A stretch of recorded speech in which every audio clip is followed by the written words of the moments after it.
आपली संस्कृती, आपले संस्कार सदा राहू दे आपल्या सोबत। भारताच्या महान ग्रंथांचे आणि काव्यांचे संपूर्ण संकलन सबस्क्राइब करा तिलक।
उद्या युद्धभूमीवर मी माझ्या प्रतिज्ञेचं पालन करून तुमच्यापैकी कुणाचाही वध करण्याआधी अर्जुन तू माझा वध करशील।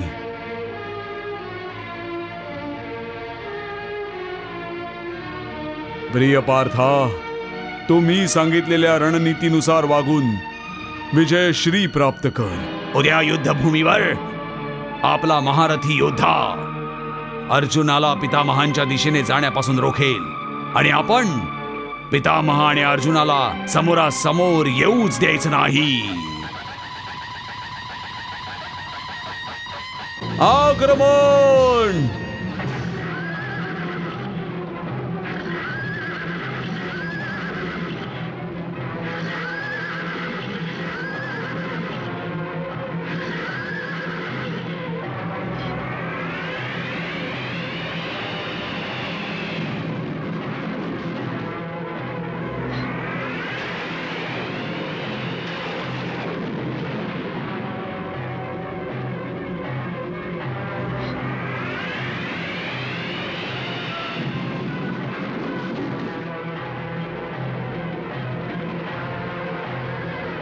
पार्था, दुर्योधनाची खेळी समजून घे। हे तिघेही तुला पितामहांच्या दिशेने जाण्यापासून रोखण्याकरता आलेत।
महाराज, पितामहांनी पांडवांच्या सैन्यामध्ये हाहाकार माजवलेला आहे। आता तर केवळ हाहाकार माजवला आहे. जेव्हा पितामह पांडवांचाच वध करतील तेव्हा तर प्रलय माजेल. संजय, आज पांडवांचा वध निश्चित आहे. आता ताचरी भीष्मांना थोपवणं विजेला बेड्यांमध्ये अडकवण्यास समान आहे, जे असंभव आहे.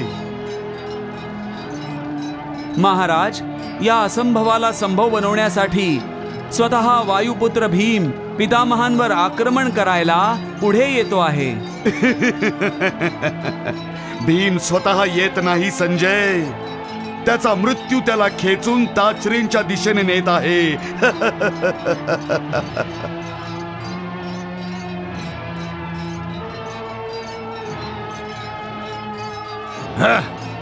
पितामह,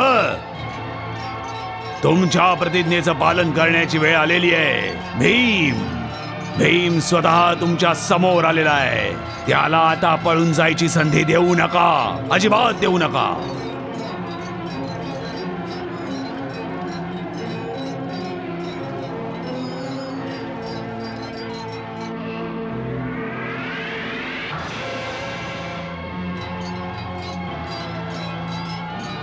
हे प्रभू, परत टाकलेस ना धर्म संकटात. अजून किती परीक्षा घ्याल माझी प्रभू.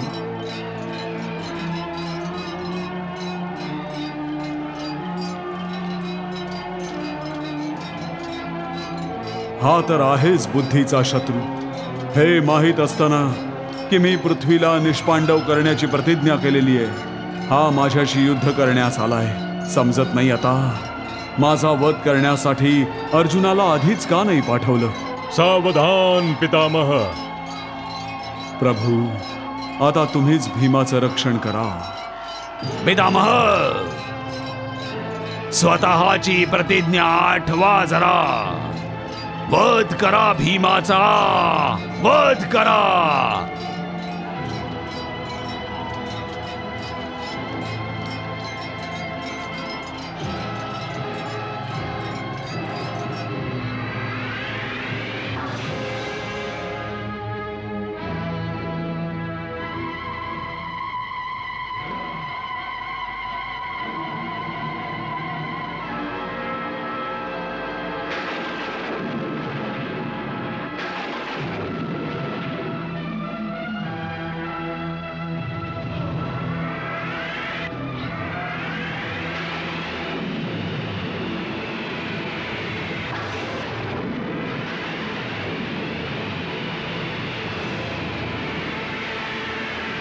थांब सारथी.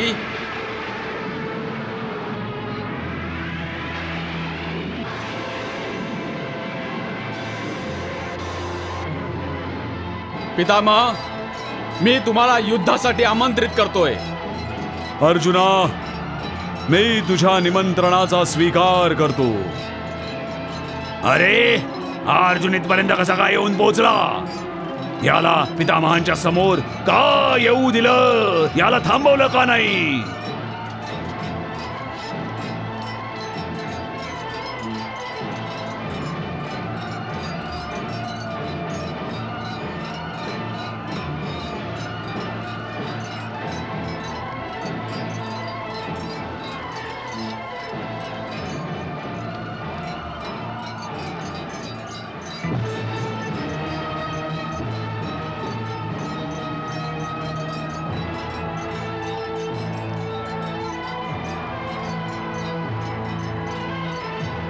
माझ्या निमंत्रणाचा देखील स्वीकार करा पितामह. माझ्याशी युद्ध करा. अर्जुनाच्या रथावर शिखंडी. शिखंडी, शिखंडी, शिखंडी, शिखंडी.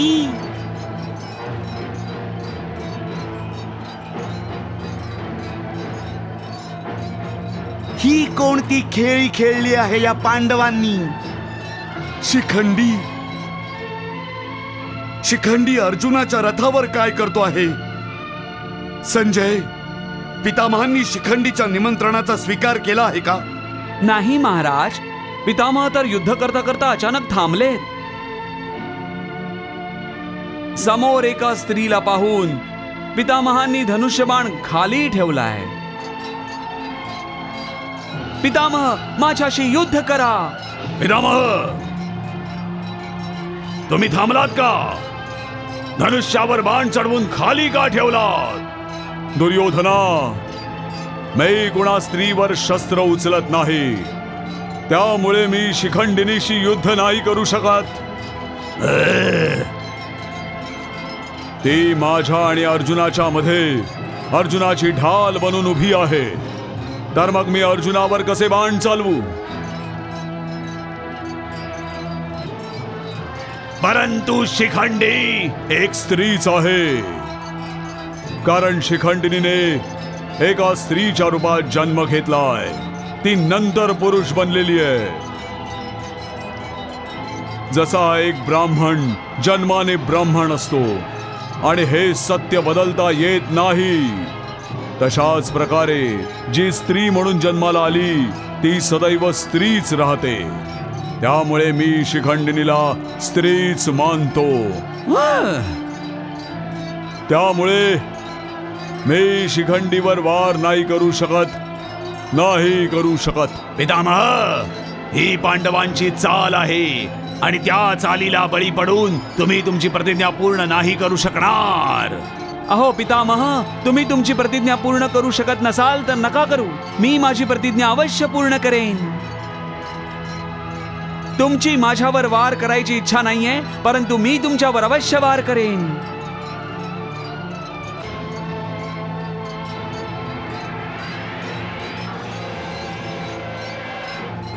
शिखंडी,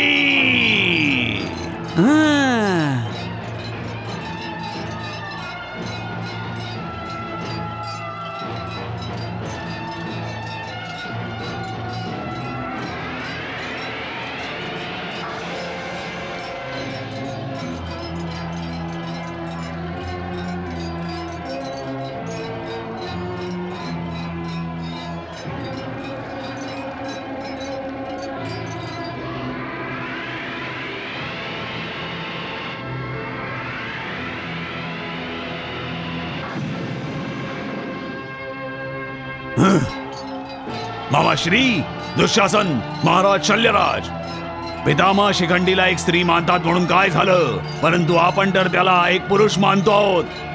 आपण तर त्याच्यावर वार करूच शकतो. चला सर्वजण मिळून शिखंडीचा वध करा, नाहीतर तो पितामहांचा वध करून टाकेल. पितामहांचा वध. शिखंडीचं रक्षण करा. कौरवांच्या आक्रमणापासून शिखंडीला वाचवा. अर्जुनाच्या सहाय्याकरता कौरवांना युद्धात गुंतवून ठेवा.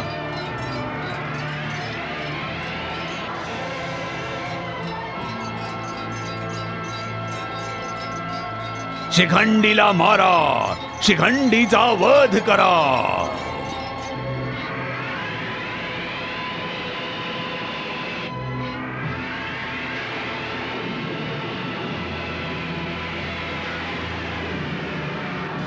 शिखंडीचं रक्षण करा.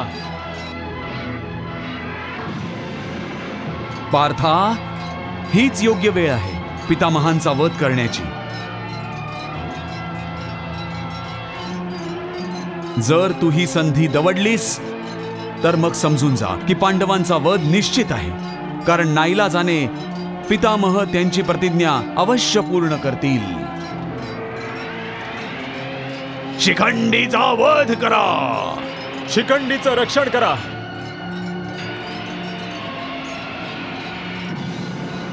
विचार कसला करतोयस पार्था? ज्या प्रकारे पितामह त्यांच्या क्षत्रिय धर्माचं पालन करतायत, तू सुद्धा तुझ्या धर्माचं पालन कर. चालव पितामहांवर बाण, पितामहांवर बाण चालव, पितामहांवर बाण चालव. परंतु माधव, पितामहांनी त्यांचं धनुष्य खाली केलं आहे. मग एक निशस्त्र योद्धावर मी वार तरी कसा करू शकतो? नाही पार्था, लक्षपूर्वक बघ. पितामह निशस्त्र नाहीयेत. त्यांनी जाणून बुजून धनुष्य त्यांच्या हातातच ठेवलेलं आहे, जेणेकरून तुला संकोच वाटू नये की एका निशस्त्र योद्ध्यावर वार करायचा तरी कसा. आणि तू तरी देखील संकोच करतोयस. परंतु शिखंडी बाण चालवतो तर आहे पितामहांवर. तोच करेल पितामहांचा वध? सर्वांनी त्यांची सर्व शक्ती शिखंडीचा वध करण्याकरता एकवटा.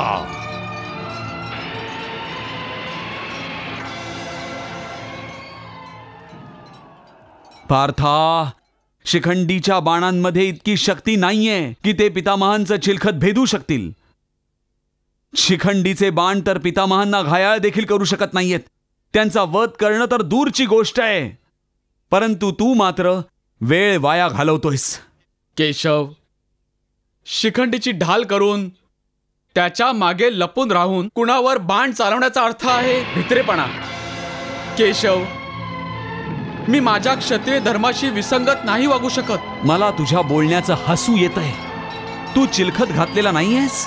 चिलखत तर घातलंय मी. का घातलंयस मग? चिलखत घालणं हा काय अधर्म आहे का? युद्धात तर प्रत्येक योद्धा स्वतःच्या सुरक्षेकरता चिलखत घालत असतो. यात अधर्म कसा काय? तर मग असं समज पार्था की शिखंडी तुझं चिलखत आहे. मग चिलखताची ढाल बनवून युद्ध करण्यास कसला संकोच? यात अधर्म कुठून आला? तू निसंकोचपणे पितामहांवर बाण चालव.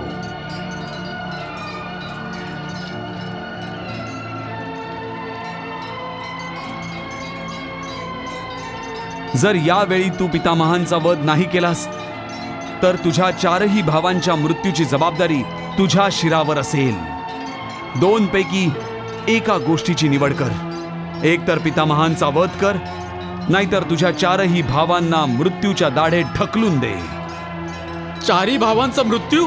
हो पार्था, त्यांच्यासाठी तर पितामहांचा एकच बाण पुरेसा आहे.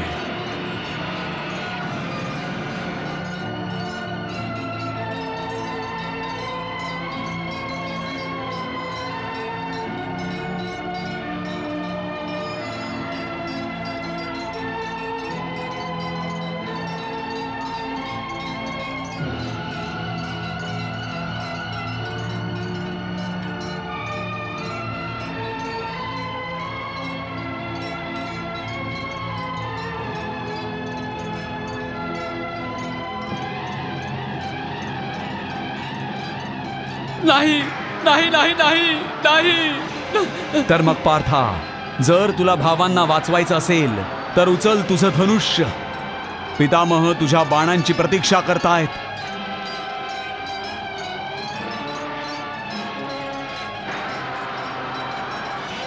चालव बाण पार्था, चालव तुझे बाण.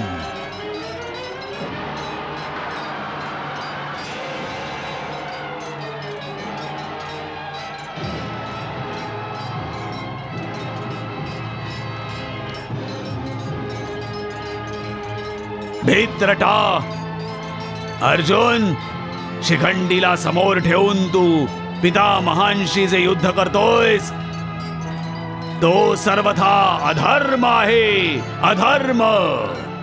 वा युवराज वा. लहानपणापासून आत्तापर्यंत तू कधीही धर्माच्या मार्गाने नाही गेलास आणि आता धर्म आणि अधर्माच्या गोष्टी करतोयस. जर तुझ्या करता शकुनी मामा फासे फेकू शकतात तर अर्जुनासाठी शिखंडी देखील ढाल बनू शकतो. यात कोणताही अधर्म नाही. अर्जुन धर्मयुद्धच करतो आहे. थांबलास का पार्था? चालव बाण.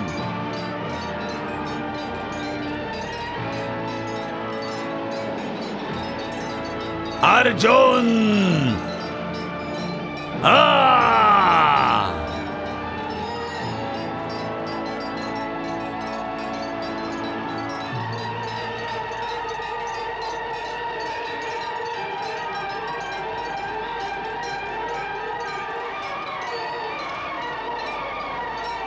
पार्था, आक्रमणाची गती वाढव.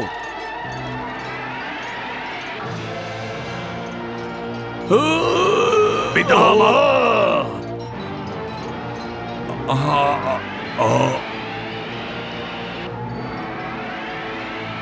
याचंच मला भय होतं कृपाचार्य.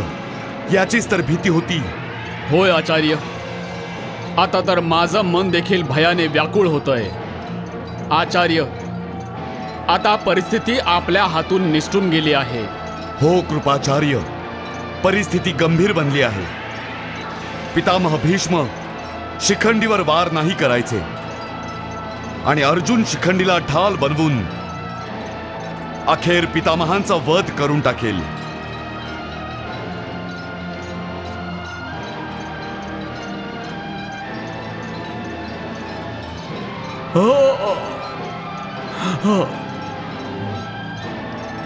पितामहा, पार्था, चालव बाण.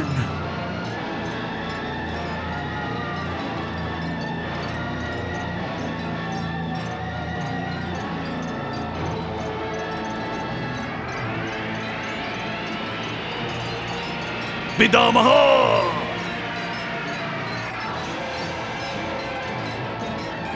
ही नशिबाची कशी चेष्टा आहे पितामह, की ज्या पितामहांचं ब्रह्मचारी शरीर वज्राहूनही कठीण आहे, ते शरीर शिखंडीच्या बाणांनी छेदलं जावं. नाही आचार्य, जे बाण माझ्या शरीराला छेदत आहेत ते शिखंडिनीचे नाहीये. ज्या बाणांचा स्पर्श वज्र आणि विजे समान असह्य आहे, जे संपूर्ण शरीरामध्ये विषाची लाट उसळवत आहेत, ते बाण शिखंडिनीचे नाही असू शकत. अवश्य हे बाण अर्जुनाच्या गांडीव धनुष्याचे आहेत. मी थांबवतो या बाणांना पितामह, मी थांबवतो. नाही आचार्य, नाही.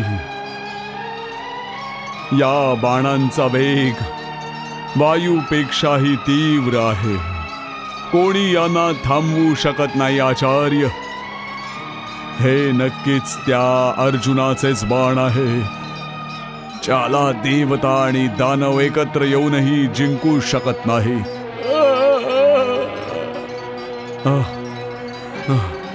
अशा वीर नातवाच्या हातून आज मी हरतोय आचार्य.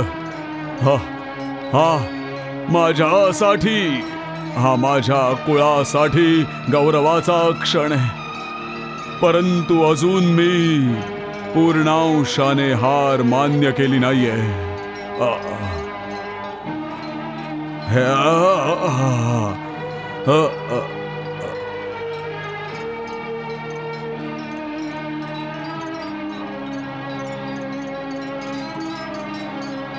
हे भगवान श्री कृष्ण, जर तुझी इच्छा असेल तर मी युद्धातून माझी चित्तवृत्ती काढून घेतो.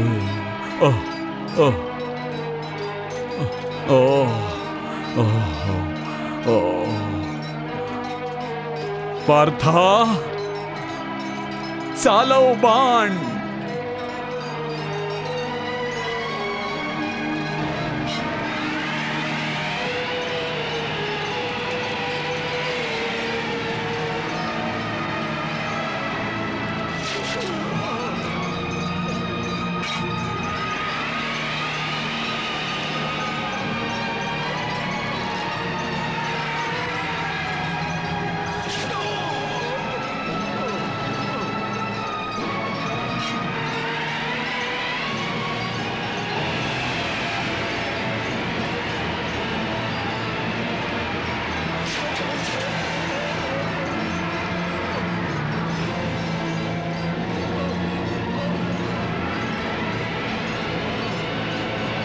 पितामह,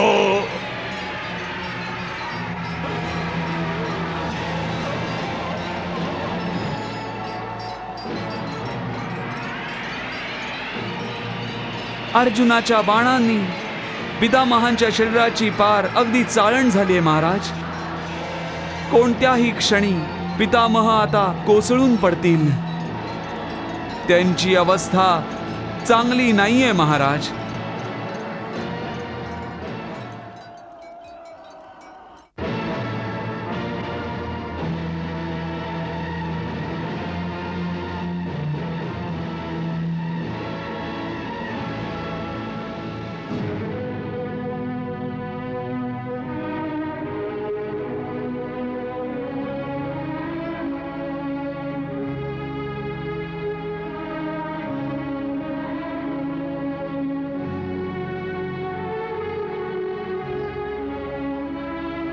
पितामह.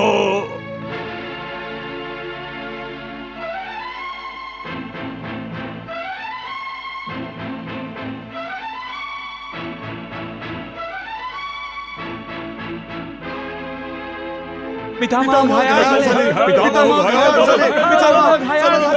पितामह घायाळ झाले.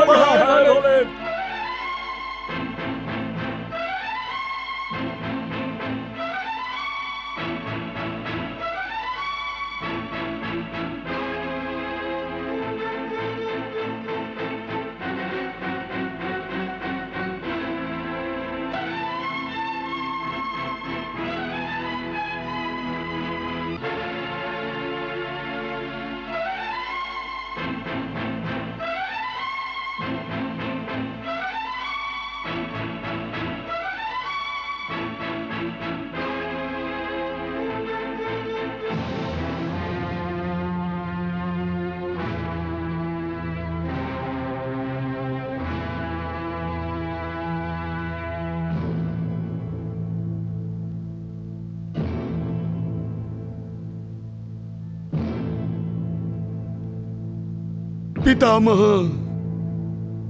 पितामह, हे काय झालं पितामह?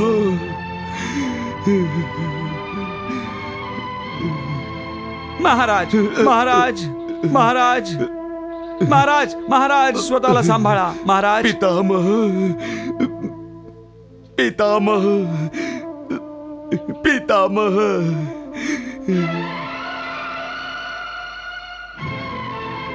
पितामह पितामह पितामह पितामह.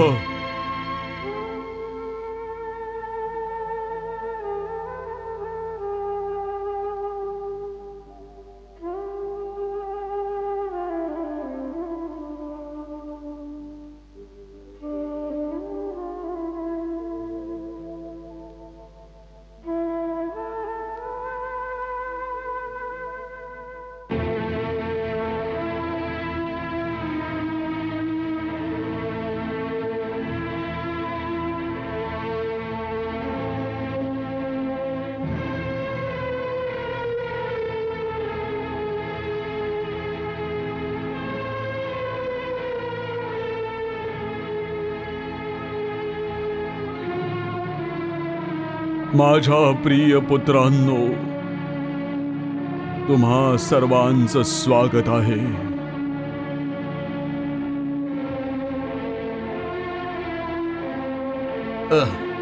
माझ्या मुलांनो, जमिनीवर ओढलेल्या एका रेषेने एकाच परिवारातल्या भावाभावाला वेगवेगळं करून टाकलं होतं. परंतु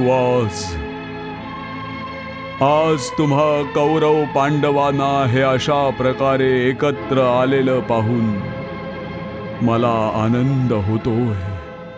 मला खूप आनंद होतोय. हे काय होऊन बसलं पितामह? पितामह, आम्हाला क्षमा करा पितामह.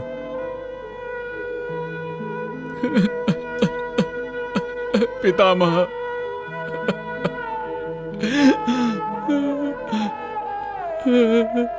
हा माझ्या हातून काय अपराध घडलाय? मला शिक्षा द्या पितामह, मला शिक्षा द्या. नाही बाळा, तू शिक्षेस नाही, प्रशंसेस पात्र आहेस. स्वतःच्या आजोबांच्या खुन्याला तुम्ही प्रशंसेस पात्र म्हणत आहात?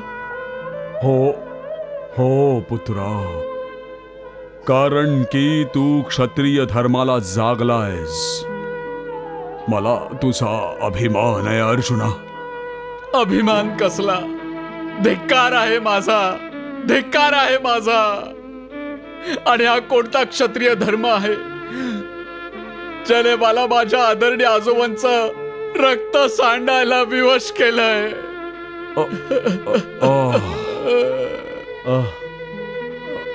प्रणाम प्रभू.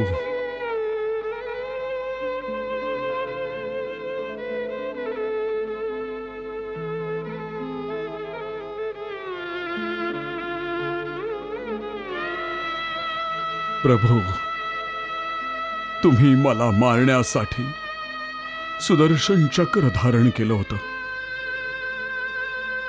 परंतु न मारून निराश देखील केलं होतं. मी तुमच्या बाणांनी मरून तत्काळ मोक्ष प्राप्त करू शकलो असतो, परंतु तुम्ही माझ्यासाठी हा सन्मानपूर्वक मृत्यू निश्चित करून ठेवला होता. मला नाही ठाऊक की माझ्या नंतर कुणा वीराच्या नशिबात असं बाणांच्या शय्येवर झोपून मृत्यूला कवटाळणं लिहिलेलं असेल अथवा नसेल, परंतु या शय्येमध्ये एक उणीव आहे प्रभू. उशी नाहीये डोक्याखाली. माझी मान दुखू लागली. तुम्ही कुणीतरी जाऊन उशी घेऊन या लवकर. नाही दुर्योधना, बाणांच्या शय्येवर पहुडणारे जर मऊ मुलायम उशीवर डोकं ठेवायला लागले तर तो त्यांच्या शौर्याचा अपमान असेल. आणि शेवटच्या क्षणात तरी तू माझा अपमान नको करूस. धनंजया, आज्ञा पितामह. ज्या प्रकारे तू तुझ्या आजोबांसाठी शय्येचा प्रबंध केलेला आहेस, तशाच प्रकारे उशीचा पण करून टाक. जशी आज्ञा पितामह.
धन्यवाद पुत्रा. सदा सुखी रहा. पितामह, तुम्ही सदैव आमच्या सुखाची इच्छा करत आलात. लहानपणापासूनच तुम्ही आम्हाला खूप सुखी ठेवत आलात, आणि ते सुख मी कसं काय विसरू शकतो, जेव्हा तुम्ही तुमच्या मांड्यांची उशी करून मला थोपटून थोपटून झोपवायचात आणि मी तुमच्यासाठी बाणांची उशी, बाणांची शय्या बनवून दिली. किती पीडा दिली मी तुम्हाला, किती पीडा दिली. नाही पुत्रा, नाही.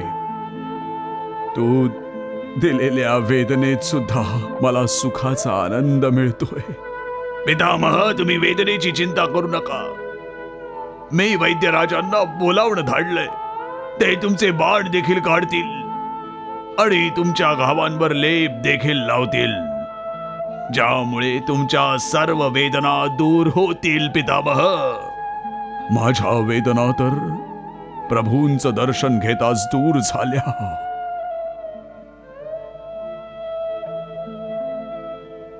देह आणि आत्म्याच्या वेदना हरून नेणारा श्रीकृष्णांहून श्रेष्ठ दुसरा कुणी असूच शकत नाही या त्रैलोक्यामध्ये. पितामह, दुर्योधना, मी तुझी भावना, तुझं प्रेम समजू शकतो, परंतु तू माझी देखील मनोकामना ऐकून घे.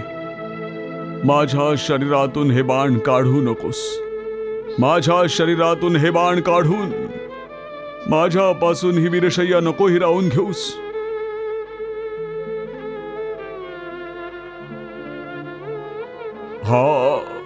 सन्मान आहे माझा, असा सन्मान प्रत्येक योद्ध्याच्या प्रारब्धात नसतो पितामह. दुर्योधन, माझी इच्छा आहे की माझे अंतिम संस्कार माझ्या या शरशय्येसह केले जावे. परंतु पितामह. दुर्योधन, तुला माझी अंतिम इच्छा देखील पूर्ण करायची नाहीये का? जशी आज्ञा पितामह, जशी आज्ञा. अजून काय आदेश आहे? मला तहान लागली आहे. जा, पितामहान करता शीतल जलाचा प्रबंध करा. नाही दुर्योधना, नाही. मला पृथ्वी लोकातल्या भोगांची आसक्ती नाही उरली.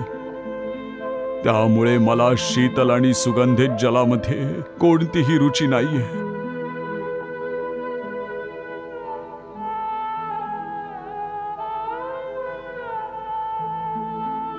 तू पाहतोयस ना, या धरतीशी माझ्या शरीराचा संबंध संपून गेलेला आहे.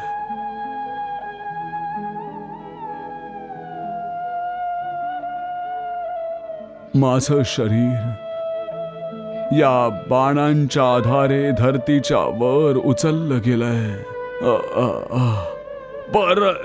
परंतु मला या धरतीकडून एक ऋण घ्यायचंय. धनंजय, धनंजय, हा गंगा पुत्र त्याच्या गंगा मातेला भेटण्यासाठी तिच्या चरणांशी स्वतः तर चालत नाही जाऊ शकत, पण निदान तिचं दर्शन तर घेऊ शकतो की नाही? आज्ञा पितामह.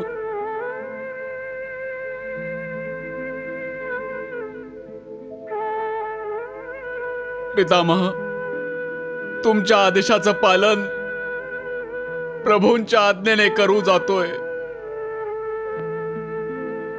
विष्णू पाद प्रसुताती वैष्णवी नाम धारिणी पाहि माम सर्वतान पर्वतो रक्षे गंगा त्रिपद गामिनी.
प्रणाम प्रभु.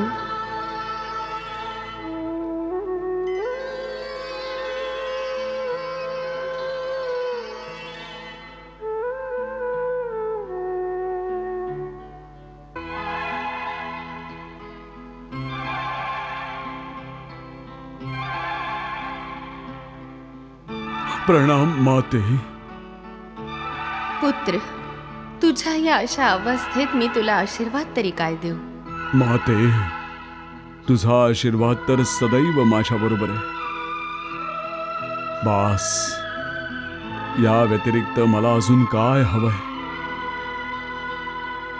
तुझं दर्शन झाल्याने मन आत्मा सगळं तृप्त झालं. जगात आल्यावर जेव्हा सर्वात पहिल्यांदा मी डोळे उघडले तेव्हा तुम्ही तुमचं दूध जीवनामृत बनवून माझ्या मुखात घातलं होतं.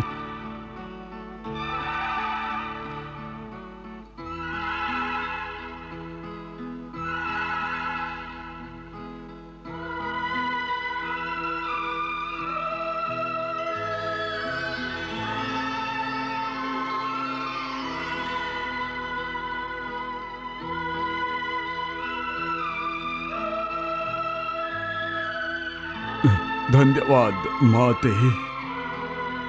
पुत्र, जोपर्यंत तू तुझ्या इच्छेने पृथ्वीलोकी आहेस, माझं जल तुझी तहान भागवत राहील आणि ढग बनून तुझ्या शरशय्येवर सावली धरून राहील. माते, मन तर म्हणतंय की मी देखील तुमच्या बरोबर हे जग सोडून चलावं,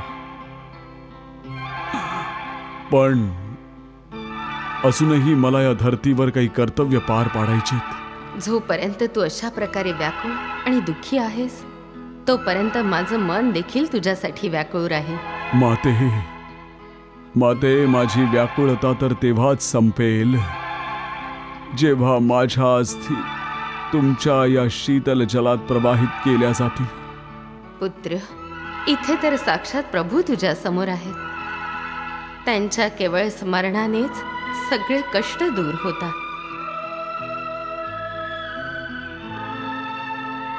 प्रभू, माझ्या या बाळाचं रक्षण करा, त्याचं कल्याण करा. तथास्तु.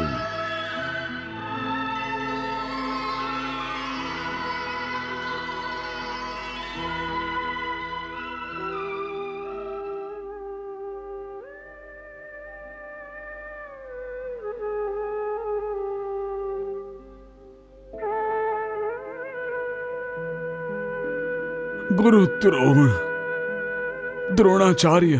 आज्ञा पितामह. सर्व योद्धे दिवसभर युद्ध करून थकले आहेत. आता त्यांना विश्रांतीची आवश्यकता आहे. तुम्ही त्यांना शिबिरात घेऊन जा. तुम्ही आमची चिंता का करत आहात पितामह? आम्ही तुम्हाला सोडून कसं जाऊ शकतो? गुरुद्रोण, मला एकांताची आवश्यकता आहे. एकांत हवा आहे. नाही पितामह, नाही. आम्ही तुम्हाला या अवस्थेत एकटं सोडून कसं जाऊ शकतो? तुमची काळजी घेणं आमचं कर्तव्य आहे पितामह. तुम्ही असा विचार तरी कसा करू शकता पितामह की आम्ही तुम्हाला एकटं सोडून निघून जाऊ म्हणून? मी तर तुमच्या बरोबरच राहणार आहे, तुमची सेवा करीन.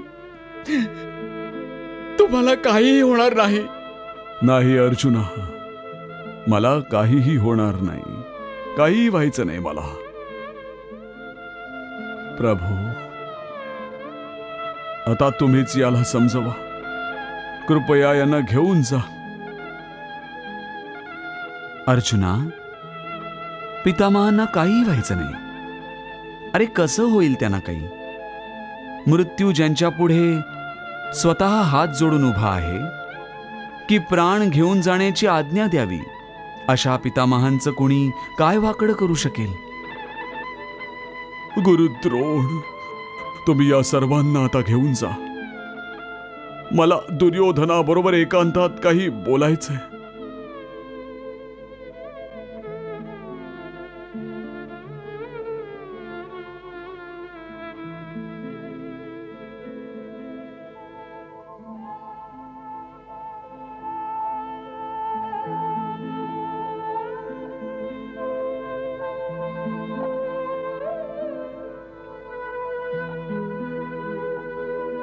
दुर्योधना, बोला पितामह.